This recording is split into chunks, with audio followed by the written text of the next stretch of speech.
Meanwhile, House leaders assure that the priority measures will be on top of the legislative agenda when Congress resumes sessions next week. These include measures designed to further boost the economy and the anti-poverty campaign of the government. Here's Freddie Abando. There are more pressing priorities for the House to tackle with the resumption of sessions next week. And for the majority of its members, the impeachment complaints filed against the president will not deter their commitment to push measures in support of sustained economic development and the reduction of poverty incidence in the country. It shows the solid support of the ruling majority for the president. Since this is a number game, I cannot see any prospect of this will prosper. From all indication, to me, this impeachment complaint, as far as Congress is concerned, this will not prosper. This will be dismissed outrightly. The impeachment will take up a lot of time and concentration. So, I think for the betterment of the country, we want to focus on our work. Hindi naman na dapat maging prioridad yung impeachment. Bakit po? Una-una ho, 2 taon na lang po ang termino ng presidente, pati ng ating kongreso, 2 taon na lang. Pagka pumasok po tayo sa impeachment, alam po natin, katulad ng experience natin dati, talagang umaabot po yan ng more than 1 year. Sa ngayon po, sa dami ho rin ng mga problema na kailangan po nating maresolba. Halimbawa po, yung rising prices, yung electricity generation problem, yung sa implementasyon ng K-12. I think itong huling 2 taon, ilagay na ho natin yung ating panahon sa pagbibigay ng lunas dito sa mga problemang ito. One of the priority measures is the approval of the proposed Bangsamoro Basic Bill to implement the peace signed between the government and the Moro Islamic Liberation Front.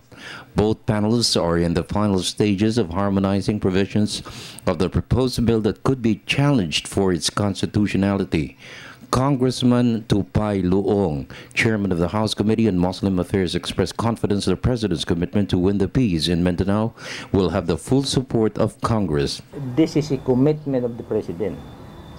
And this commitment is not just commitment to the Filipino people or to the Muslim people in this country, but this is a commitment to the whole world already, because this is already, this comprehensive agreement is signed, witnessed by several world leaders, personalities coming from different parts of the world.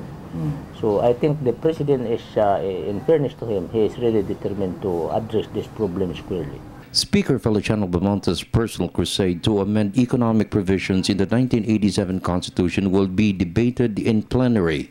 Restrictive provisions which restrict the flow of foreign investments badly needed to generate jobs and sustain growth, especially in the countryside. The Chacha is my own. The charter change strictly through legislative action, which is an initiative of mine. I think it will also have a very good chance to pass this the House, subsequently the Senate, and I hope that perhaps it will be possible to ride on the national election itself. In other words, its benefits would be felt not during this administration, but in the next one. A consensus is also emerging in support of granting emergency powers for the president to deal with the possibility of a power crisis in the summer of 2015. We cannot talk about growth if we don't have power. So it's very important that we tackle this issue and talk about this issue. And it's very important for the president to explain to the congressman, especially if he will need emergency powers to augment this situation.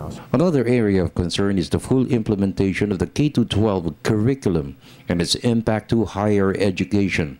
The creation of a stabilization fund to deal with the displacement of teachers and non-teaching personnel in higher educational institutions. Ang mga priority concerns po natin ngayon, una-una po yung K-12. Implementation na po yan sa 2016.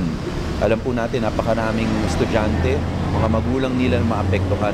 Kailangan siguraduhin natin na yung implementation po ng K-12 ay tama at maayos yung implementasyon nun. For the People's Television Network, this is Freddie Abando reporting.